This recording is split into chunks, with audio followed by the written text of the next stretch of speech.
말씀 야고보서 1장 19절부터 20절 말씀입니다. 야고보서 1장 19절 20절 말씀을 한 절씩 교독합니다. 야고보서 1장 19절 말씀을 제가 먼저 교독합니다. 내 사랑하는 형제들아, 너희가 알지니 사람마다 듣기는 속히 하고 말하기는 더디하며 성내기도 더디하라. 사람이 성내는 것이 하나님의 일을 이루지 못합니다. 아멘. 오늘은 우리에게 주어진 명령 세 가지라는 제목으로 말씀을 드리려고 합니다. 우리는 오늘 성령 강림 주일로 예배를 드리고 있습니다. 우리 주님이 십자가에서 죽으시고 4월 중순에 십자가에서 죽으시고 부활하셨습니다. 그리고 한 50여일이 흘러서 오순절 성령 강림 주일이 되었습니다. 3년 동안 제자들이 예수님을 따라다녔는데 예수님이 죽으시고 부활하신 후에 제자들은 다락방에서 기도로 준비하고 있었습니다. 그때 성령님이 임하셔서 다락방에 숨어있던 제자들이 360도 180도 변신해서 예수님을 위해 목숨까지 버리는 그 사건이 2000년 전에 일어났습니다. 유럽에서는 부활절보다 성령 강림 주의를 더 크게 여기는 유럽도 있습니다. 나라들도 있습니다. 그러나 우리나라는 이제 부활절을 더 크게 여기기 때문에 성령 강림 주의 정도로 이제 알고 지내시라고 오늘 이제 말씀을 드립니다. 우리 오늘은 이제 우리가 야고보서 말씀을 계속해서 저희들이 듣고 읽고 하고 있는데 이 야고보서는 믿음에 따른 행함이 얼마나 중요한지를 알려주는 정말 귀한 말씀입니다. 오늘은 우리가 이 세상 살아가면서 우리 주님이 명령하신 말씀 세 가지를 이제 전하려고 합니다. 세 가지를 우리에게 명령하셨어요. 명령이에요. 이렇게 하면 좋겠다가 아니라 이렇게 하라. 강하게 명령하신 말씀을 이제 여러분들에게 드리려고 합니다. 우리가 앞에서 가장 좋은 것, 선한 것은 다 빛들의 아버지신 하나님으로부터 내려온다는 말씀을 제가 전해드렸습니다.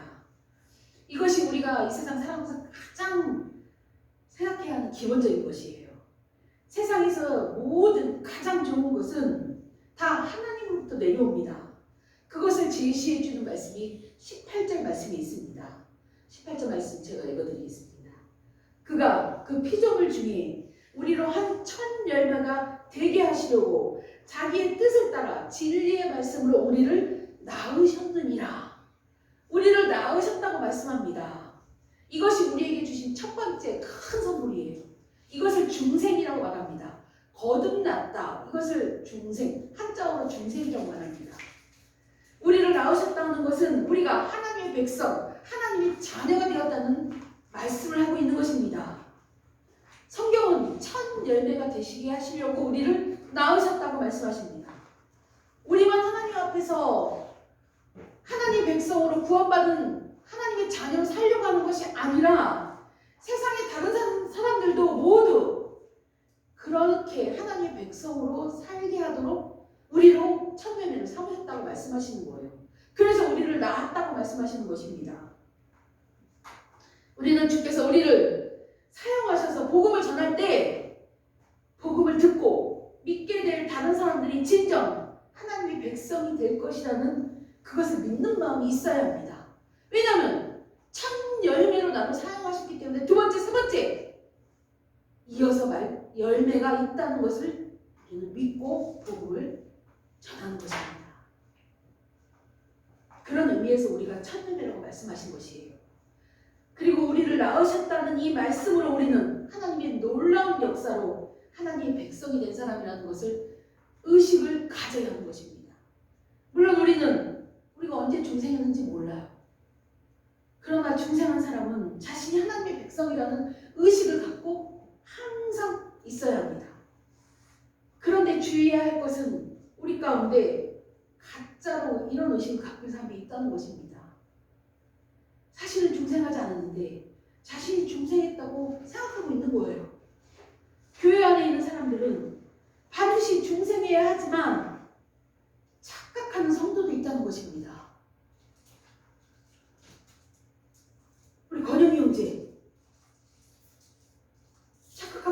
없다는 것입니다. 그래서 우리는 늘 자신을 돌아봐서 내가 중생했는가, 중생한 사람다운가, 그걸 살펴봐야 합니다. 중생한 사람이 갖고 있는 의식을 두 가지로 말씀을 드리면, 첫 번째, 예수 그리스도의 십자가 사역이 아니고서는 내가 구원함을 받을 수 없다, 이런 의식을 갖고 있는 사람입니다. 그리고 두 번째는 예수 그리스도의 사역으로 말미암아 우리를 하나님의 백성으로 만들어 주셔서 나는 이제 이 세상 가운데서 하나님의 백성, 하나님의 자녀로 살고 있다, 이런 의식을 갖고 있어야 되는 거예요. 예수님 때문에 내가 구원받았고 나는 이제 예수님 때문에 구원받아서 하나님의 자녀가 되어서 이 세상을 그렇게 살아야 돼, 이런 의식 두 가지를 갖고 있는 것이 중생한 사람인가 아닌가를 점검할 수 있는 것입니다. 정말 내가 예수 그리스도의 십자가 사건이 아니고는 도저히 구원을 받을 수 없다고 생각하고 있는지, 또는 나뿐만 아니라 세상 사람들, 모든 사람도 다 그렇다는 의식을 갖고 있어야 된다고 생각을 하는 건지, 이것을 우리는 생각해야 되는 거예요. 예를 들면 친구가 아직 예수님을 안 믿고 있을 때, 그래 너는 믿지 마, 나는 믿고 구원받을 거야, 이렇게 그냥 있는 것이 아니라, 큰일이다, 이렇게 친한 내 친구가, 내 사랑하는 가족이 예수님을 안 믿고 있어, 어떻게, 안타까운 마음으로 그 사람에게, 그 친구에게 가서 너도 나처럼 예수님 믿고 구원받았으면 좋겠어, 이렇게 복음을 전해야 하는 것이란 말이에요. 나만 믿고 끝나는 것이 아니라 다른 이들도 예수님 믿고 구원받았으면 좋겠다는 이런 안타까운 마음을 갖고 있어야 하는 것이 우리 모습이라는 것입니다. 그리고 내가 하나님의 백성이라는 이 의식을 갖고 살아야 하는지를 이제 우리는 생각을 해봐야 되는데, 하나님의 백성으로 산다는 것을 요약해서 한마디로 요약을 하면, 내가 하나님을 사랑하는가? 내가 하나님을 사랑해서 이 세상에 살고 있는가? 이것을 돌아보아야 하는 것이에요. 중생하지 않는 사람은 하나님을 사랑할 수 없습니다. 내가 무슨 일을 하든지, 회사 가서 일을 하든지, 학교에서 공부를 하든지, 집에서 무엇을 하든지 하나님을 사랑하기 때문에 내가 이것을 하고 있다, 이런 생각을 하고 있는 것이 중생한 사람의 의식이라는 것입니다. 이런 의식이 없다면 나는 구원받은 사람이 아닌 거예요. 이렇게 두 가지를 바라보면서 중생한 사람인지를 우리가 알 수가 있습니다. 예수님을 믿는 사람은 항상 그렇게 살아가야 합니다. 오늘 본문 18절 말씀을 보면 진리의 말씀으로 우리를 낳으셨다고 말씀합니다. 요한복음 3장 5절에서는 물과 성령으로 우리를 중생하셨다고 말씀하고 있습니다. 이때 물은 성령님이 하시는 사역을 언급하시는 것이에요. 깨끗이 되었다는 의미로 물을 쓰셨습니다. 성령님이 우리 안에서 우리를 깨끗하게 하시고 우리를 새롭게 하시는 것을 물이라는 표상을 사용해서 표현한 것입니다. 우리가 중생한 것은 성령 하나님께서 친히 우리를 중생하게 하신 것입니다. 진리의 말씀으로 우리를 다시 태어나게 하신 거예요. 어느 순간에 성령님이 사람의 마음을 바꿔주시면 그 사람은 선포된 말씀이 옳다고 생각하게 되는 것입니다. 이것이 중생했다는 결과예요. 이렇게 중생은 어떤 수단으로 되는 것이 아니라 성령님이 직접 말씀으로 역사하신 사건입니다. 항상 말씀을 사용하셔서 중생시키시는 것입니다. 그래서 본문 18절에 진리의 말씀으로 우리를 낳으셨다, 다시 태어나게 하셨다, 이 말씀을 하신 것입니다. 진리의 말씀은 결국 천국 복음을 말씀하시는 것이에요. 이 복음의 말씀을 우리가 세상에 있는 사람들에게 전달해야 합니다. 예수님 믿고 구원받아 하나님 나라 같이 가자, 이거예요. 우리가 가서 사람들에게 이 진리의 말씀을 전해야 하는 것입니다. 이것이 우리가 할 일입니다. 우리는 어떠하든지 이 말씀을 잘 전해서 성령님께서 그 말씀을 사용하여 사람들을 중생시키도록 해야 하는 것입니다. 성도 여러분, 중생한 성도로서 복음을 증거하는 여러분이 되기를 기도드립니다. 본문 19절 말씀을 보면 내 사랑하는 형제들아 너희가 알지니 사람마다 듣기는 속히 하고 말하기는 더디하며 성내기도 더디하라고 말씀하십니다. 이 말씀을 문맥으로 우리가 살펴보아야 되는데, 문맥으로 보면 앞에서 중생한 사람, 다시 태어난 그 그 사람들을 이야기를 하고 이 중생한 사람들이 이 세상에서 어떻게 살아야 될 것을 어떠한 방식으로 살아야 될 것을 말씀해 주시는 이 구절이 19절입니다. 19절에서 세 가지를 말씀하고 있어요. 세 가지를 우리에게 명령하고 있습니다. 첫째로 듣기는 속히 하고라고 말씀하고 있습니다. 듣는 것을 속히 들으라 이 얘기를 하시는 거예요. 이 말은 누군가 내게 무슨 이야기를 하면 빨리 알아들으라는 얘기예요. 우리는 어떤 한 가지 생각이 삼잡혀 있으면 남의 말을 듣지는 않습니다. 모든 사람이 다 똑같아요. 이것을 그래서 주의하라는 얘기예요. 내 생각이 빠져서 남이 하는 얘기를 알아듣지 못하고 내 생각만 전하게 바꾸면 안 된다는 말씀을 하고 있는 것입니다. 특히 겉면의 말을 할 때 그것을 빨리 알아채고 빨리 이해하라는 캐치하는 얘기예요. 그리고 나서 중요한 거는 금방 알아챈 그것을 티를 내지 말라고 말씀합니다. 예를 들면 어떤 사람이 어떤 이야기를 나한테 하고 있습니다. 근데 그 사람이 이야기하는 내용을 내가 뻔히 알아들었어요. 그런데 그 사람은 아직 할 말이 남아있어요. 그럴 때는 끝까지 그 사람 말을 다 들어준 다음에 내 말을 전하는 얘기예요. 이렇게 하는 일이 쉽지 않기 때문에 성경은 우리에게 명령을 하고 있습니다. 중생한다고 자동으로 이렇게 변하는 것이 아니에요.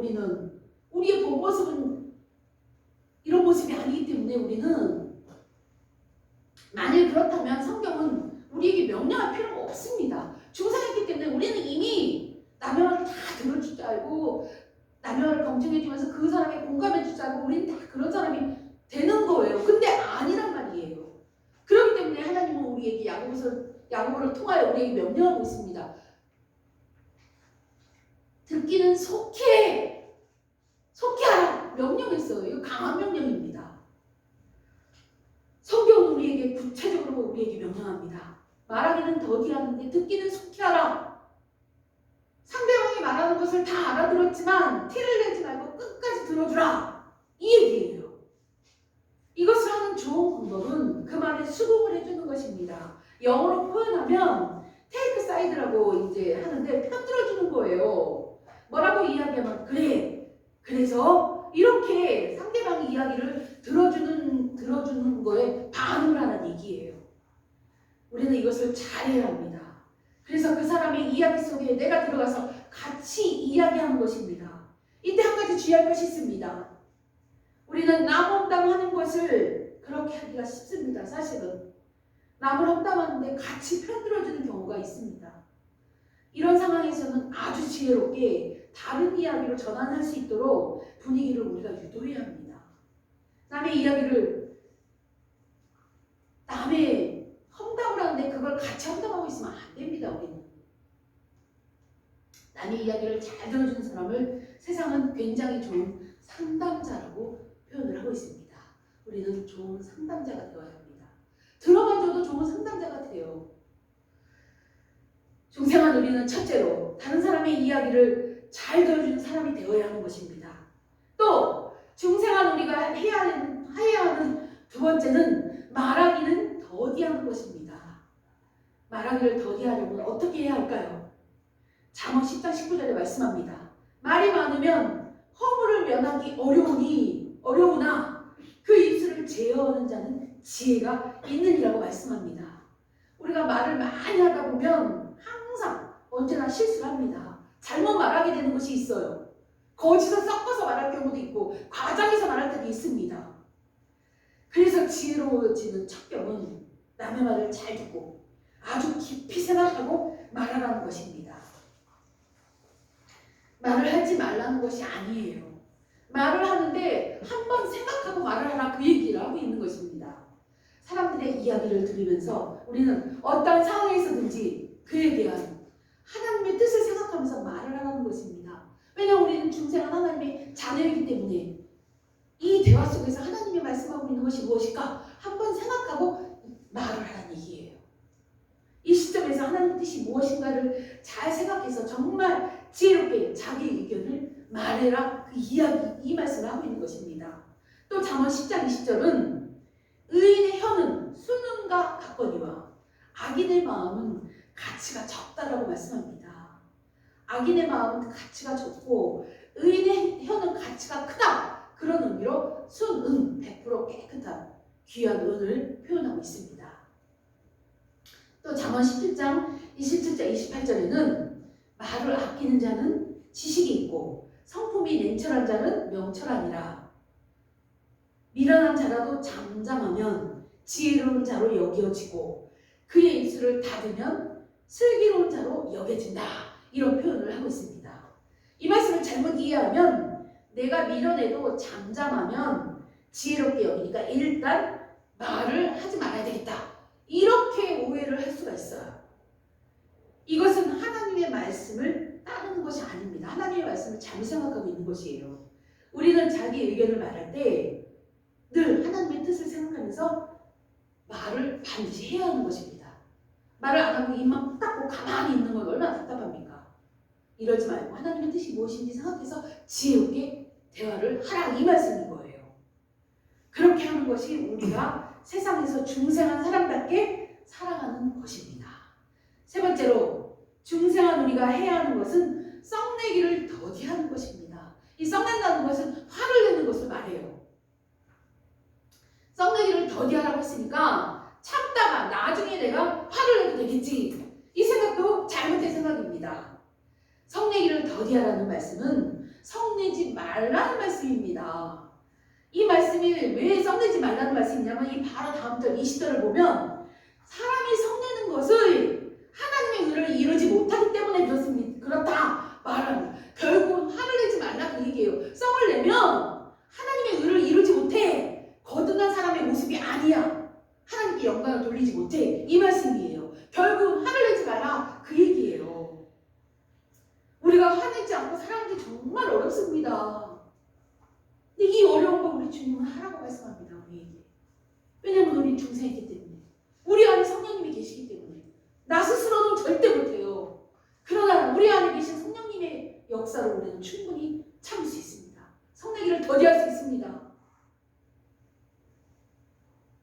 정말 중생한 사람의 마음은 항상 하나님의 마음에 부합해야 되는 그런 사람입니다. 그것을 우리는 거룩하다고 표현합니다. 거룩하다는 것은 하나님 앞에 구별되었다는 뜻이에요. 다른 사람과 다른 그런 모습이 우리 안에 있다, 그거예요. 그것을 우리는 세상에 드러내야 하는 것입니다. 우리는 하나님의 의를 세상에 드러내기 위해서 사는 것입니다. 그런데 화내는 것은 하나님의 의를 드러낼 수가 없습니다. 화를 내어서는 하나님의 뜻이 이루어지지 않습니다. 관계가 더 악화만 됩니다. 성도 여러분, 어떠한 상황에서도 화를 내지 않고 하나님의 의를 드러내시는 여러분이 되기를 기도드립니다. 아멘. 우리는 오늘 중생한 사람이 세상에서 살아가야 하는 방식 중 한 측면을 보았습니다.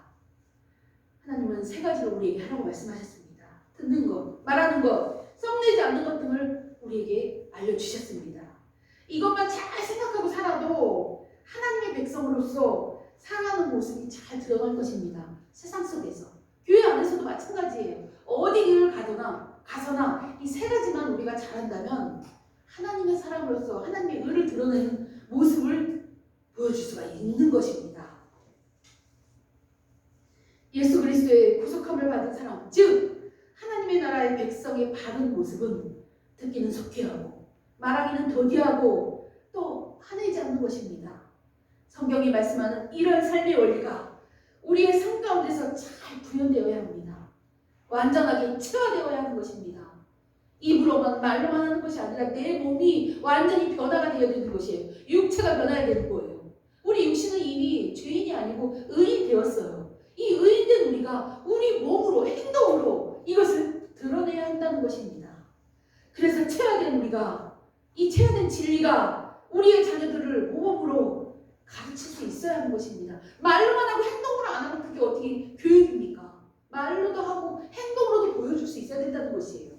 본인이 해야 된다는 것이에요. 자식뿐만이 아니라 세상에 나가서도, 믿는 사람들 가운데서도 하나님은 그러한 사명을 우리에게 주셨습니다. 이 땅 가운데 하나님의 백성으로 산다는 것은 이렇게 구체적인 상황에서 주의 백성다움을 드러내는 것입니다. 우리는 세상에서 많이 듣고 말하며 삽니다. 그럴 때 우리 마음속에 어떤 움직임이 있어야 합니다. 하나님의 의를 드러내는 움직임, 그것이 우리에게 있어야 하는 것입니다. 분노가 말과 행동을 움직이게 해서는 안 되는 것입니다. 분노는 하나님의 뜻을 이루지 못합니다. 하나님은 우리 마음에 분노가 없기를 원하십니다. 우리는 그렇게 우리를 부르셨다는 것을 분명히 알아야 합니다. 우리가 거듭났어요. 중생했어요. 다시 태어났어요. 다시 태어난 우리는 우리 안에 썩은 남아있지만 성령의 역사로 분을 참을 수 있습니다. 말하기를 더디할 수 있습니다. 오래 들을 수 있습니다. 중생한 삶은 거룩함을 향해서 나아가는 것일 수밖에 없는 것입니다. 모든 그리스도인들은 다 그렇게 되어야 하는 것입니다. 이것이 참다운 그리스도인이고 믿는 사람의 바른 모습입니다. 이것이 삶 속에서 드러나지 않는다면 가라지가 될 수도 있습니다. 우리가 나는 구원받아서 하나님 나라 갈 거야 착각일 수도 있다는 것이에요. 우리의 모든 이야기는 중생에서 시작됩니다. 우리는 다시 태어났기 때문에 새로운 사람이 되었기 때문에 이것을 이룰 수 있습니다. 하나님의 우리를 그의 진리의 말씀으로 새로운 사람으로 낳은 것이기 때문에 가능합니다. 그렇게 중생한 사람은 거룩한 모습을 향하여 나아가게 되어 있습니다. 여러분들이 그런 사람인 것입니다. 만일 이것을 무시하고 나간다면, 정말 끝까지 무시하고 나간다면 내가 과연 중생했을까? 구원받은 삶일까? 하나님 나라 갈 수 있을까? 다시 한번 생각해 봐야 하는 것입니다. 우리는 달라져야 합니다. 그런 의미에서 우리가 말하고 듣는 일 또한 아주 사소해 보이는 일에서도 성화에 힘쓰는 사람들이 되어야 하는 것입니다. 성도 여러분, 중생한 삶으로서 거룩함을 향해 나아가는 여러분이 되기를 간절히 기도드립니다. 그리고 듣기는 속히하고 말하기는 더디하고 또 성내지 않아서 하나님의 의를 반드시 삶 속에서 드러내시는 여러분이 되기를 축복합니다. 기도하겠습니다. 아버지 하나님, 은혜를 감사합니다. 중생한 우리가 이 세상에서 어떻게 살아가야 하는지를 알려주셔서 감사합니다. 듣기는 속히하고 말하기는 더디하고 성내지 않아서 하나님의 의를 드러낼 수 있도록 은혜를 주셔서 감사를 드립니다. 이 말씀을 저희 마음 가운데 새겨서 세상에 나가서 믿지 않는 자들 앞에서 하나님의 의를 드러내는 하나님의 귀한 자녀가 될 수 있도록 은혜 주셔서 감사를 드립니다. 한 주간의 삶도 이 은혜 가운데서 하나님의 의를 드러내며 믿지 않는 자들에게 사랑을 증거하는 삶이 될 수 있도록 우리의 삶을 인도하여 주시옵소서. 감사드리며 모든 영광 올려드리며 우리 주 예수 그리스도의 이름으로 기도드립니다. 아멘. 찬송가 185장 찬양 부르시겠습니다. 준비하신 님을 응원합니다.